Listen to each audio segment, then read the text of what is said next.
Welcome back to Lesson 1. We are in the process of discussing real numbers in the last video and the subsets of real numbers.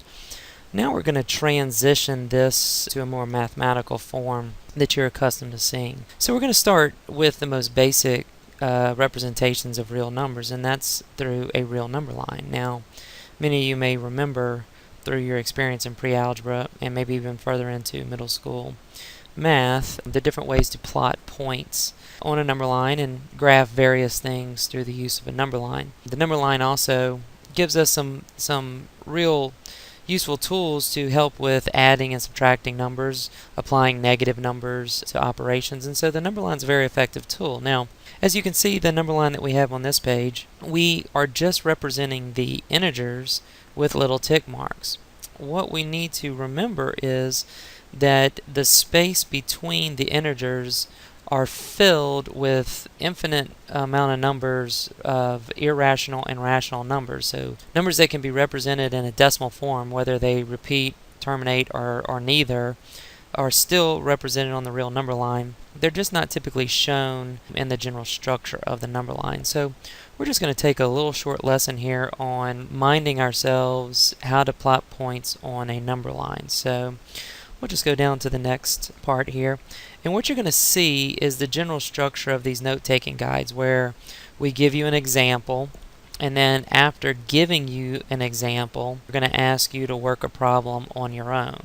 So you see example number 1, and then you can see sample problem number 1, which is a problem that you will work. Now, for this particular problem, we're just doing a basic plotting of points on a number line, and you can see that we have a variety of different types of numbers. Now, we have -4/3, we have square root of 2, and we have 2.7.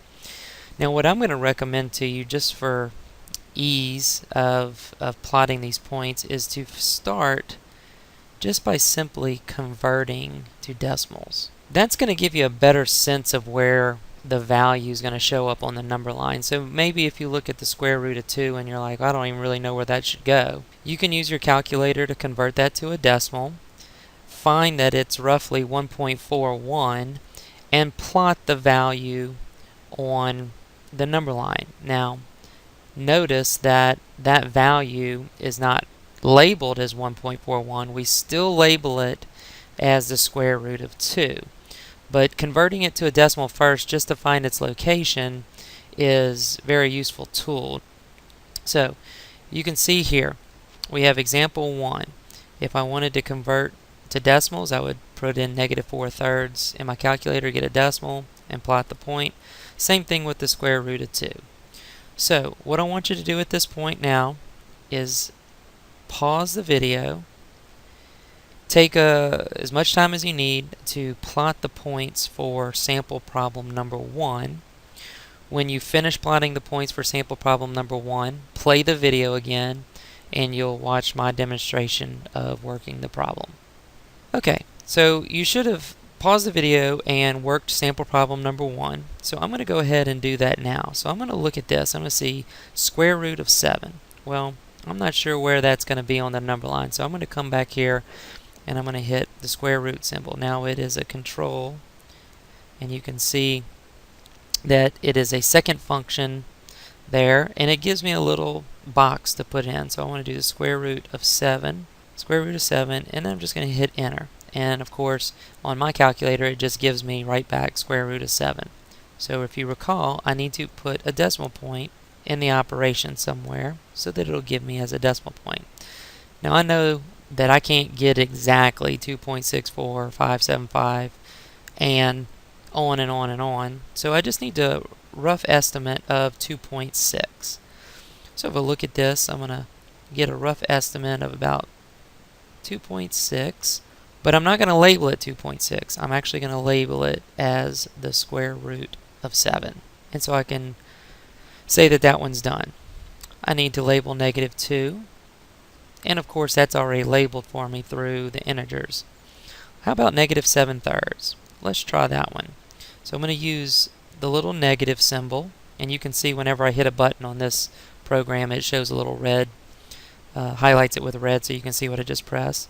I'm going to do negative 7 divided by 3, and of course I want it as a decimal. So that's negative 2.3. So I'm going to go negative 2.3 roughly, but I'm going to label it as negative 7/3.